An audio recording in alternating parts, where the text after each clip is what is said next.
ففروا إلى الله إني لكم منه نذير مبين. Ya, terkait dengan masalah pemilu. Ini kita lihat bagaimana menimbang sesuai dengan kaidah-kaidah fikih. Baik. Di sini orang-orang yang ada sebagian orang yang kadang saya juga bingung ya membacanya. Ya, kadang di sebagian poin dia katakan ini pemilu tidak ada dalilnya dari agama kita, tidak pada pondasinya, tidak pula pada apa? Pada dasarnya. Tapi setelah itu dia katakan pemilu itu dianjurkan. Loh, kok bisa? Tidak ada dasarnya dalam agama, tiba-tiba menjadi apa? Dianjurkan. Apa artinya kalau dianjurkan? Dianjurkan itu paling tidak hukumnya sunnah, mustahab, kan begitu? Kalau sunnah mustahab berarti ada dalil yang menganjurkan. Ada dalil yang menganjurkan. Baik, ini saya berbicara tentang sudut agama. Saya tidak berbicara pemilu ini di hukum negara Indonesia dan seterusnya. Saya bukan orang yang berbicara kamu memilih atau tidak memilih. Saya berbicara tentang hukum apa? Hukum masalah ini di dalam syariat kita. Baik. Ya kalau dikatakan dianjurkan, harus ada dalil di dalam hal tersebut. Kalau disebut fatwa-fatwa para ulama itu keliru kalau memakai fatwa para ulama. Karena para ulama yang memberi fatwa tentang pemilu itu tidak ada yang memberi fatwa mutlak. Tidak ada yang memberi fatwa mutlak. Semuanya memberi fatwa terikat dengan syarat-syarat. Terikat dengan syarat dan ketentuan. Iya.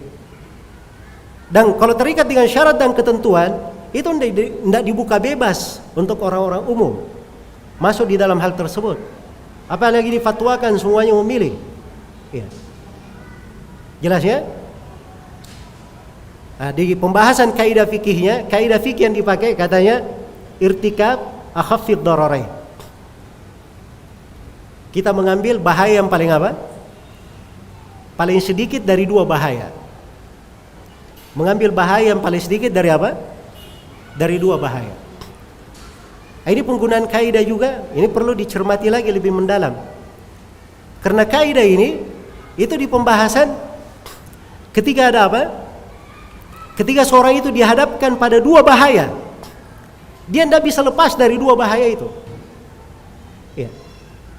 Tidak bisa lepas dari dua bahaya. Saya ingin tanya sekarang, kalau ada orang yang misalnya yang tidak memilih, dia dapat bahaya atau tidak? Hah? Di pemerintahan kita sendiri tidak ada kewajiban seorang itu harus memilih. Itu kan haknya, boleh memilih, boleh apa? Boleh tidak. Jadi kalau dia dihadapkan pada bahaya, itu baru datang kaidahnya. Dia ambil yang paling ringan dari dua bahaya. Iya. Diambil dari hal yang paling ringan dari dua bahaya. Nah, sekarang kalau dilihat dari sudut pemilu itu sendiri, ya, kita lihat dari sudutnya. Di dalamnya disamakan suara laki-laki dan perempuan. Dan ini sudah keliru di dalam sudut agama. Disamakan suara fasik dan orang yang saleh, kafir dan muslim, disamakan. Ini sudah keliru dari sudut agama. Ya. Kemudian, kalau misalnya pemilu itu terkait dengan penguasa yang sudah ada, ini penguasanya ada, presidennya ada. Ya. Mau datang pemilihan presiden lagi, maka sebagian ulama kadang ada yang memberi fatwa dia ikut pemilu untuk mempertahankan pemerintah yang syah. Ada yang memberi fatwa seperti itu. Ini sekarang kalau dia misalnya memberi fatwa pemilu, orang memilih calon lain untuk menggulingkan penguasa yang ada, kira-kira tidak masuk ke dalam hukum pemberontakan? Ini harus dia pikirkan. Akibat dari apa? Penggunaan kaidah-kaidah. Karena itu sepanjang seorang itu berbicara agama, dia ahli sunnah. Ahli sunnah itu arahannya jelas. Mengajari manusia akidah yang benar, supaya manusia itu selamat dari api neraka. Membuat manusia itu tenang dengan ilmu, dengan belajar. Tegakkan khilafah Islamiyah di dalam hatimu, amalkan di dalam kehidupanmu, dengan sendirinya akan berdiri negara Islam. Itu kan konsepnya ahli sunnah. Nabi seperti itu caranya mendidik. Beliau datang dengan agama ini ya, sendirian. Yang pertama menjawab dakwanya adalah istrinya, diikuti oleh Abu Bakar. Sedikit yang mengikuti beliau. Tidak ada beliau langsung masuk di urusan kekuasaan, tidak ada. Beliau bangun manusia, masyarakat dengan tauhid. Dengan sendirinya lahir pemerintahan Islam di mana? di Medina. Itu jalan Nabi sallallahu alaihi wasallam. Jelas ya? Maka memasukkan manusia di dalam hal yang seperti ini membuat kebingungan. Akan membuat mungkin akan banyak orang melenceng dari apa? Hal-hal yang lurus. Belum lagi masuk di dalamnya, banyak di dalamnya ghibah, menjatuhkan orang-orang. Ya. Urusan-urusan politik itu tidak semua orang bisa masuk di dalamnya. Ya. Karena itu di dalam kaidah fikih dikatakan tasarruful imam ala ra'iyah manutun bil maslahah. Seorang imam itu ketika dia menentukan keputusan di tengah rakyatnya itu dibangun di atas maslahat. Dibangun di atas maslahat. Jadi kadang pemerintah berbuat sesuatu, rakyat melihatnya tidak baik.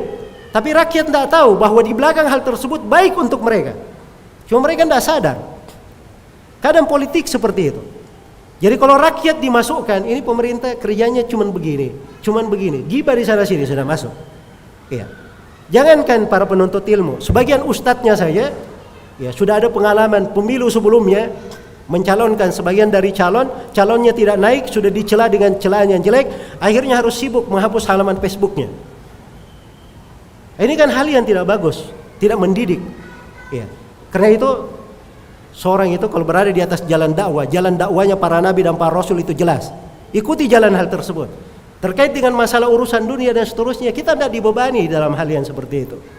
Ya. Tidak perlu takut-takuti kalau tidak ada yang masuk ke parlemen akan berkuasa orang kafir, kita akan tertindas. Emangnya agama ini akan dikalahkan?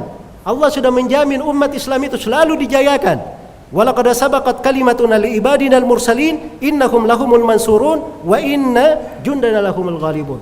Sungguh telah tetap kalimat kami untuk hamba-hamba kami para rasul bahwa mereka akan ditolong dan sesungguhnya tentara-tentara kami mereka yang akan dimenangkan. Jelas kalau pakai kaidah ini dari sisi dasarnya di sudut-sudut pembahasan dakwah lain itu sudah banyak kelirunya. Kalau di sini di sudut penggunaan kaidah itu boleh digunakan dengan 3 syarat. Kapan irtikab akhafud dararain dibolehkan? Dengan 3 syarat. Syarat yang pertama, maslahat yang ingin dicapai itu adalah maslahat hakikiyah bukan wahmiyah. Harus maslahatnya apa? Hakikiyah. Kalau kita masuk pasti dapat. Bukan masuk dapat, mungkin apa? Mungkin tidak. Apalagi kalau dia masuk pasti kalah. Bagaimana caranya? Ya. Jadi kalau dia masuk pasti menang. Itu namanya maslahat apa? Hakikiyah namanya. Ya. Maslahat hakikiyah. Dan kadang sebagian orang tidak melihat dirinya. Mungkin kalau diajak dirinya, anggotanya dan siapa yang menyenangi dia, mungkin tidak akan dapat 1% dari suara di Indonesia. Apa yang dia bisa rubah? Ini harus dia pikir hal yang seperti ini. Sebab ini dia masuk, namanya dia beri pisau tajam kepada manusia. Dipakai begitu saja sembarangan dipakai. Nah seperti itu. Ya. Dimasukkan kepada manusia. Kemudian syarat yang kedua, maslahat itu kalau dihadapkan kepada irtikab akhafud dararain, maka maslahat yang akan dikejar itu lebih besar kebaikannya dari mafsadat yang akan dijalani. Ini sekarang dalam mafsadat di pemilu itu banyak sekali mafsadatnya, lebih besar daripada maslahat. Ini tidak terpenuhi. Kemudian syarat yang ketiga, tidak ada jalan lain lagi kecuali itu. Tidak ada jalan lagi yang lain kecuali itu. Baik. Jadi saya tidak mengatakan bahwa pemilu itu sama sekali tidak boleh atau pemilu itu selalu boleh, tapi ini sesuatu oleh para ulama kalau dipakai itu dengan ketentuan dan kaidah-kaidah, bukan dilepas umum seperti itu. Dan ini pembahasan disempitkan, bukan pembahasan yang diperluas, dibicarakan. Hal yang disempitkan pembahasannya. Ya, dan saya ada pengalaman pribadi ya kalau terkait dengan masalah itu. Ada pengalaman pribadi. Kita punya di mana? Di Sulawesi Tenggara sana. Kita ada satu desa binaan, ya kawan-kawan kita sudah bagus begitu mengaji, menegakkan sunnah. Ya. Kepala desanya adalah seorang yang ikhwan yang multazim. Masuk peraturan desa, namanya desa harus ada pemilihan. Ya. Ada calon dari ikhwan kita orang yang baik ini, dan ada calon lagi satu, dia ini dari orang awam, ya mungkin karena keawamannya dia akan memasukkan hal-hal yang tidak bagus kemana? Ke desa.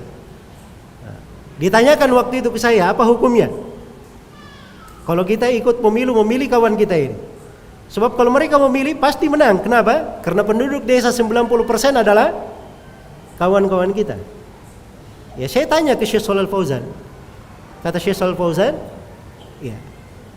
Suruh aja mereka memilih. Ya sampai sekarang masih sebagai kepala desa kawan kita. Kalau hal yang jelas, manfaatnya jelas, oke lah. Ya. Tapi kalau masukkan manusia dalam perkara yang dia sendiri tidak bisa menentukan, ya. Nanti di belakang pembolehan harus dipilihkan partai apa yang harusnya dia pilih. Ya banyak lagi urusan di belakangnya. Emang mau dijadikan pondok pesantren itu didatangi serangan fajar dan didatangi orang-orang untuk apa namanya? Ya, mencari orang yang bisa mendukungnya. Itu bukan urusan kita di pondok pesantren. Pesantren itu kerjanya adalah menyampaikan ilmu, mendidik manusia. Ya. Ini hal-hal yang harusnya dipertimbangkan dan diperhatikan. Wallahu taala alam. Baik, ini sebagai penerapannya untuk kaidah.